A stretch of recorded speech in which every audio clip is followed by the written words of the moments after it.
Let us take on the Sunday slate of games that took place on September 14th, starting with the Cleveland Browns in Baltimore, to face one of the perceived favorites, Baltimore Ravens.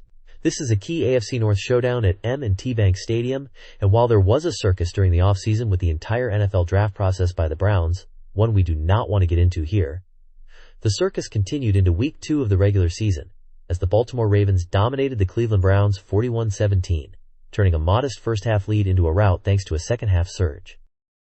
The game featured a compelling quarterback matchup, clear strengths and concerns for both teams, and statistical markers that underscored the final margin. Heading in, Cleveland believed its strength was a revamped defense that could bottle up opposing rushing attacks and force opponents into uncomfortable passing situations. The Browns had a middle-of-the-pack defense last season, and the offense was not very good, ranking near the bottom.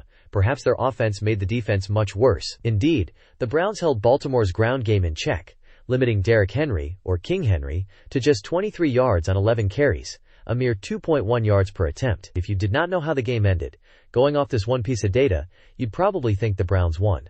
But as already mentioned, it's a circus in Cleveland. Offensively, Cleveland hoped that Flacco's experience, coupled with fresh skill players and a young backfield, could provide stability while building towards something more sustainable. For Baltimore, the strengths were clear: Jackson's versatility, a potent passing attack, and a defense capable of flipping field position and creating turnovers. Let's go digging deeper into the quarterback matchup. For Cleveland, veteran Joe Flacco started under center with an eye toward managing the game and steadying a franchise in flux. The Browns have been in turmoil, it feels, since they returned to Cleveland, but there have been a few moments of success. For this game, Flacco completed 25 of 45 passes for 199 yards, 1 touchdown and 1 interception, while taking 2 sacks for an 11-yard loss. He showed some rhythm, particularly in a third-quarter drive that delivered Cleveland's first touchdown. But the interception and inability to sustain drives ultimately limited his impact. On the Baltimore side, Lamar Jackson brought his dual-threat skill set and poise in big moments.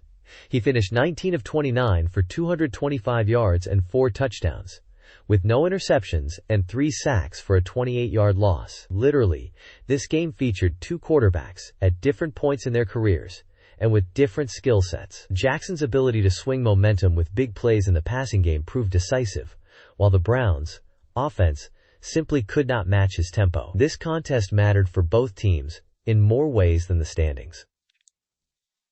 For Baltimore, it marked a statement win, putting behind their Week 1 struggles and stamping their intent in the AFC North, with Jackson leading the charge. For Cleveland, it was a reality check. Despite some defensive resistance, especially against Henry, the offense's lack of execution and self-inflicted wounds make the path forward steeper. For the Browns, the optimism lies in flashes.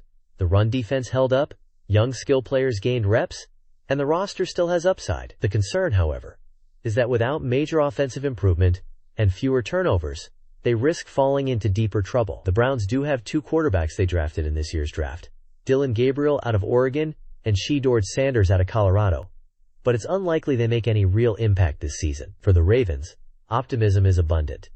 The offense is humming, the defense opportunistic, and momentum is building. The concern might be fine-tuning the run game and avoiding complacency against lesser opponents. All in all, the Browns at the Ravens was less a contest and more a vivid illustration of where each team stands. Baltimore ascending with confidence, and Cleveland needing sharper execution, fewer mistakes, and faster growth if they're to mount a meaningful run this season.